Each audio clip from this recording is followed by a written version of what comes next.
Jesus Christ. That's Jason Bourne. Doc, are you going up to kill your vegetables? Nope. Once a month, instinctive shooting without any sights. No front sight, no sight picture at all. Just instinctive shooting, make yourself reload. It's just a good practice. We used to have to do it every month at the range. Anyways, today, head up to the garden. We're gonna do some composting. We'll do some top dressing. It's gonna be a long, hot day. This gets cut by reel mower. The back gets cut by reel mower. Just thought I'd throw something together for you. Here we go.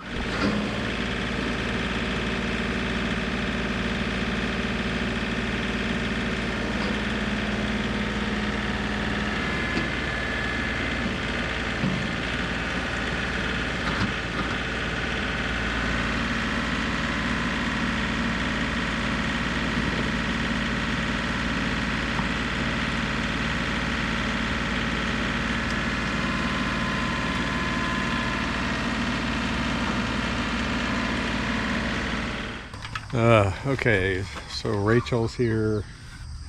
She's gonna go gather eggs because I didn't have time to gather the eggs, but I got everything else done for the chickens. I need to get some more.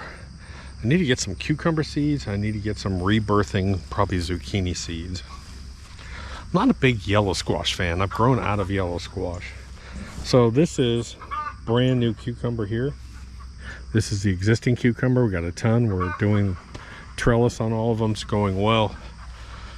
Now what we're gonna do is we're gonna take that super compost. We're gonna spread out here. We're gonna pile it right around here.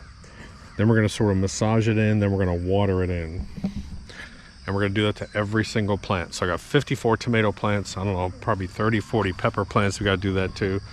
Now on the squash plants, I need to rebirth these. And what does that mean?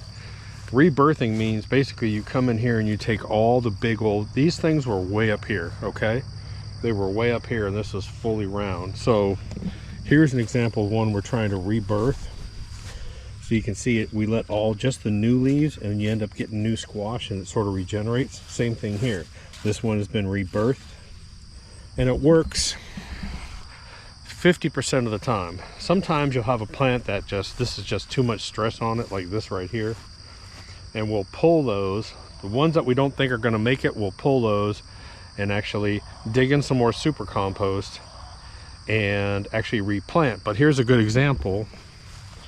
So here's a good example of an old plant out here, but look over here. See how it's got rebirthed over here? So we might just cut this off. Basically, we're cutting out all the disease, all the old leaves, and trying to get them to sort of rebirth, respawn. We don't know, we didn't know if we were gonna lose all these tomato plants, to be honest, with all this disease, this heat and humidity. But you can see the number of tomatoes here, it's crazy. And I'll tell you this much, next year, I'm not planting cherry tomatoes because they're just a pain in the butt. Look at this. Look at this. I mean, who's gonna come out and harvest all these? I don't have time for this. Dude, I just don't have time for cherry tomatoes and green beans. I think I've learned that. So what we're gonna do is we're gonna give these plants a big boost right now. I got rain coming in tomorrow, Tuesday and Wednesday. And if these plants are gonna make it, this batch of super compost is gonna determine that. We may have to pull a few of them and I may replant. Now don't forget, this is the beginning of July. So you got July, August, September, and October. You got 4 months that you can actually regrow plants. Don't be afraid to replant if you're in the Southeast. Okay, so step number one, let me show you guys what I told them. Step number one, we're gonna pull away all this, any kind of cover and compost around the root zone. We're gonna make a little sort of area in here, like this. We're gonna make a nice little area. Next, we're gonna get a big heaping scoop. We're gonna get a big heaping scoop of compost. We're gonna come in, we're gonna put it right on that root. Just dump it directly on that root. All right, so the next thing we're gonna do, the The next thing we're going to do is, now what we're going to do is we just barely spread it out, but we want to just get it off that actual stem right here because it's hot. We don't want it necessarily, but we want this flat. So when we water it, we want the water to pool here. So we don't want a mound, we want the water to pool. And we're going to water. We're going to drive those nutrients down into the root zone. So it's got to be sort of flat. We don't want to blow this material off. We want to lightly spray. Once it starts to puddle, we'll stop, let it soak down in, spray it again. So we're going to take the hose, without getting everyone wet. I'm going to spray. I'm going to spray until it puddles. Let it soak in. I'm just going to let all this soak in, all the nutrients soak in like this. And I got mycorrhizal fungi spores, I got nutrients, and it's all going to soak in.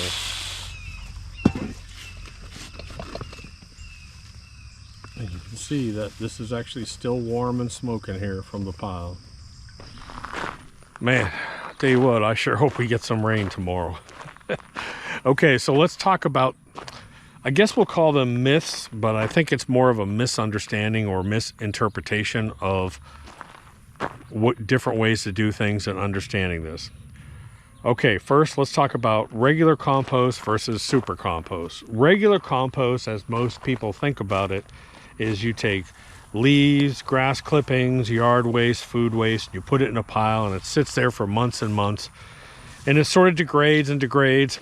Unfortunately, those piles don't have a lot of nutrients. They have some nutrients, they have a lot of organic matter, but they usually don't have a lot of nutrients. They also contain bad bacteria and bad pathogens because most people don't get their piles hot enough. You have to get them really hot to kill that.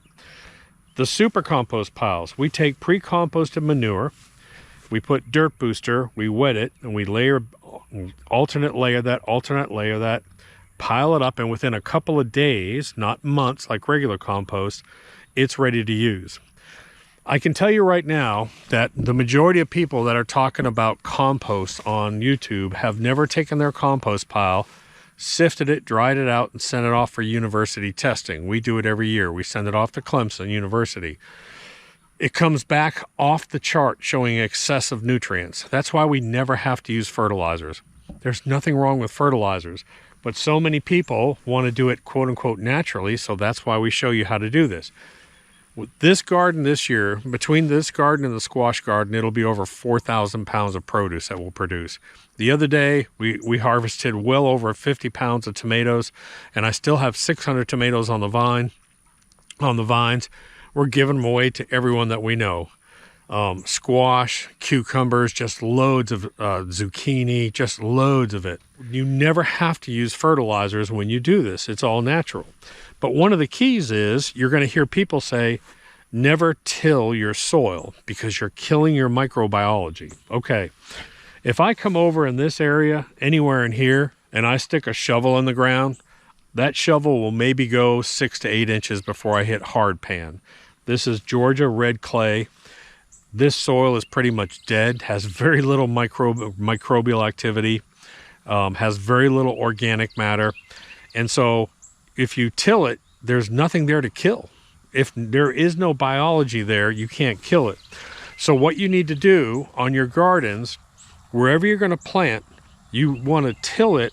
But when you till it, you want to put things in there that are so amazing for microbiology and nutrients that it outweighs the negatives of tilling. And that's what we do here. So what we do is we put super compost down, we put dirt booster plus down, we till it in, and then we plant. And that's pretty much it.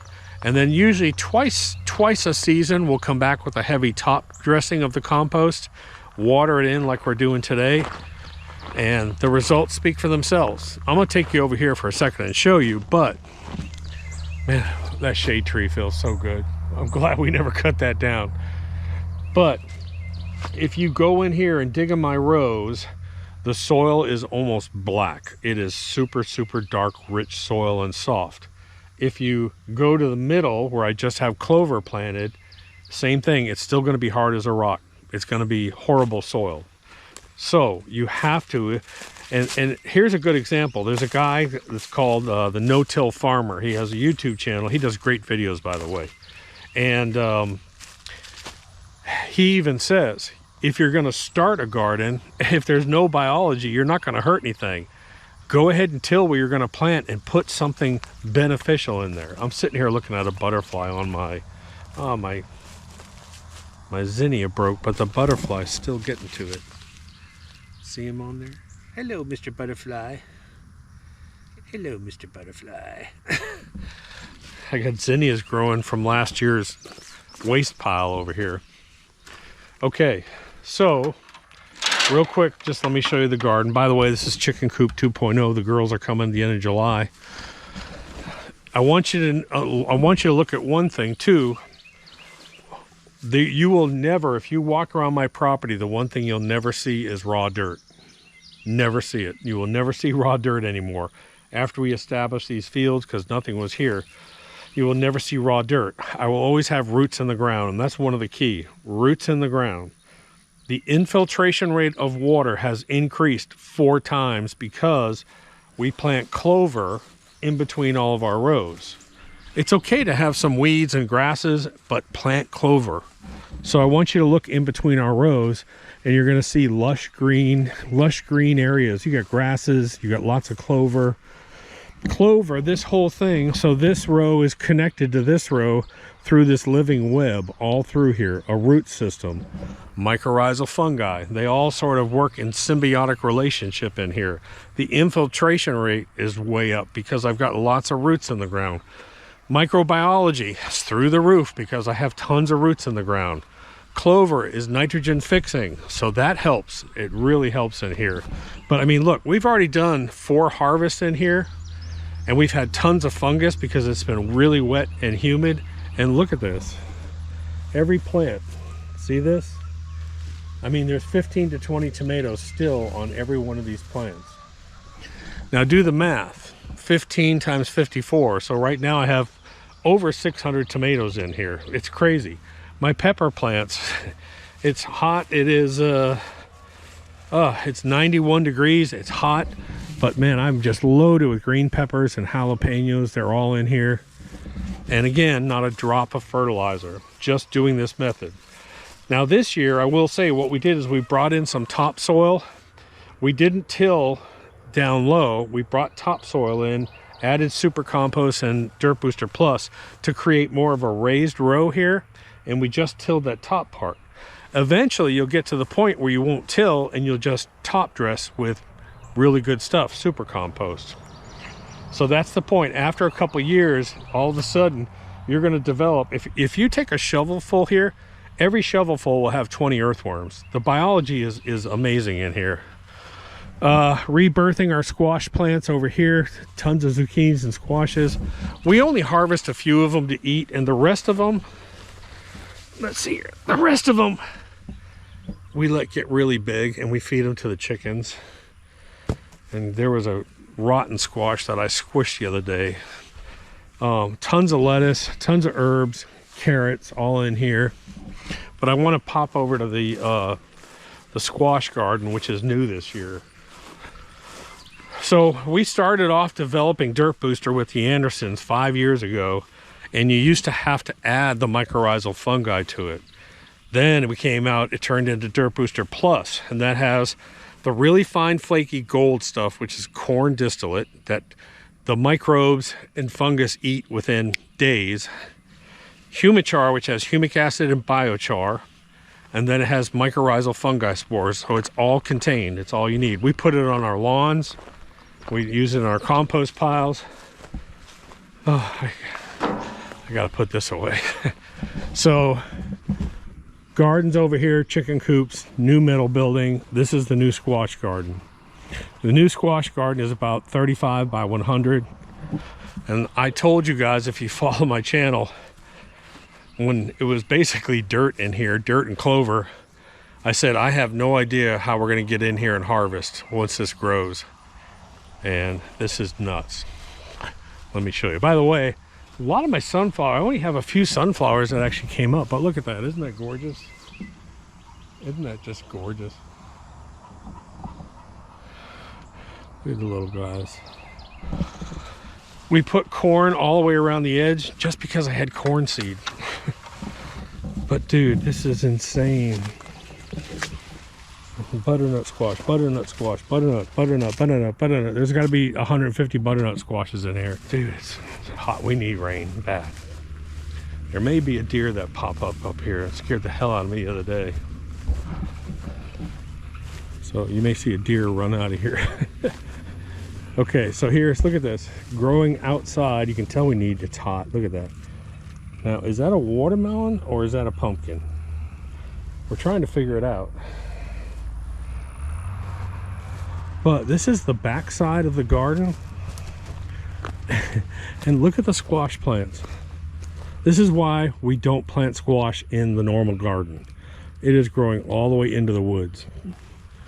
You can tell we're dry. These leaves are drooping. We really need some rain. I don't have a lot of irrigation over here. Look at this, growing out here. It's crazy, dude. And then over, there is a huge pumpkin. I don't think you'll be able to see it, but there is a huge pumpkin right in there. I mean, it is massive. Oh. All right, what else? Oh, here. See, what is that? I can't tell if that's a pumpkin or... I think it's a pumpkin. Look at that. See that yellow thing right there? That's a Hubbard squash. Hubbard squash. And then there's another little Hubbard. Dead leaf. Look at this Hubbard squash. That thing's got to be 7 pounds, dude. It looks like a hornet's nest. All right, so if you run a no-till operation and you have hard pan and really bad clay soil, you're gonna need a subsoiler. And I leave mine on my tractor because it weighs a lot and it gives me back balance. This is a subsoiler, and this is one hook, and that hook goes in the ground about up to here, and it just leaves a line and a tiny little bump. And what it does is it breaks up that hard pan layer, lifts it, and water and nutrients and everything. So we go to our fields now once a year, and about every 36 inches, we actually hit it with a subsoiler. But we never till it. It still stays green the whole time. Someone wanted to know about why do we strip all of our leaves? Yes. If you look at your tomato plants, all of your yellow fungus will be down low. It starts down low because a lot of it is from the soil and it comes up. Very seldom do you see fungus on your top plants. So right away, as soon as our plants start to mature, we take all the bottom leaves off. We do not do single stem. You can see there's multiple stems here and we have tons of fruit. So I don't believe in a single stem plant. This is proof of it right here. You can see there's multi-stems with multiple things of fruit coming off of it. Look at that. Is that nuts or what? That's what, 25 tomatoes? So I really don't get the one stem tomato plant. I've never understood that. We have let it grow naturally just like nature wants to do it. We just take all the leaves off. And I have twice the tomato yield that anyone I've seen with single stems. So I don't know why they do it. Now these plants are indeterminate. If they survive all this drought that we've had, they will actually come up over this and then they will start to come back down again. I mean, it gets crazy. 2 years ago, we had one plant that reached up and over and down. It was like 16 feet. So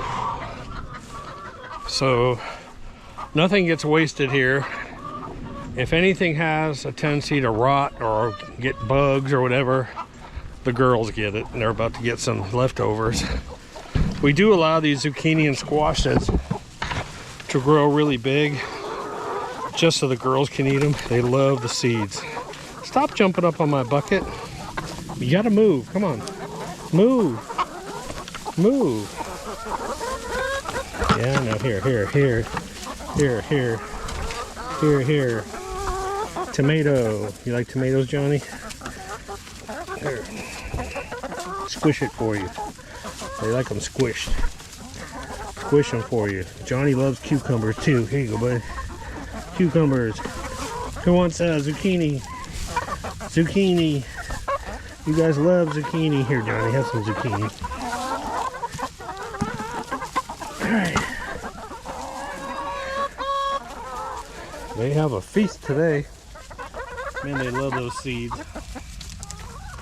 They will destroy that in 5 minutes. And they don't know what to eat today. He's running away with a piece of tomato. She's running away with a piece of tomato. They don't know what to do. They're like, which one do I eat? Doc just grows such fabulous produce. I'm done, girls. Why are you following me? All the food's out there. I'm closing the door. Man, I'll tell you what. So it's 5:30. It's been a really long day. And I really, really hope, let's hope we get some rain tomorrow, because otherwise I'm going to be out here every day running this irrigation. So remember just a couple quick things. Number one, disregard that myth that you should never till your soil. You can't kill something that isn't there, and I can't say that enough. If you have bad soil, if you have crappy soil, if you're just starting a garden, get in there, rent a rototiller, till it up, and load that soil up with not just good organic matter, but something that produces and has a bunch of nutrients. It's a game changer, absolute game changer. Next, you can also take that same compost and 2 or 3 times during the season, top dress your plants, and as soon as you top dress it, just put a bunch of water on it and drive those nutrients down where the roots are going to get it. So anyways, guys, it's hot. It's hot. We got a lot going on. I got a couple more videos for you guys, but like I said, I've never really wanted a thunderstorm, but I'll take a thunderstorm right now. Hope you enjoyed it. I'll talk to you later. Doc.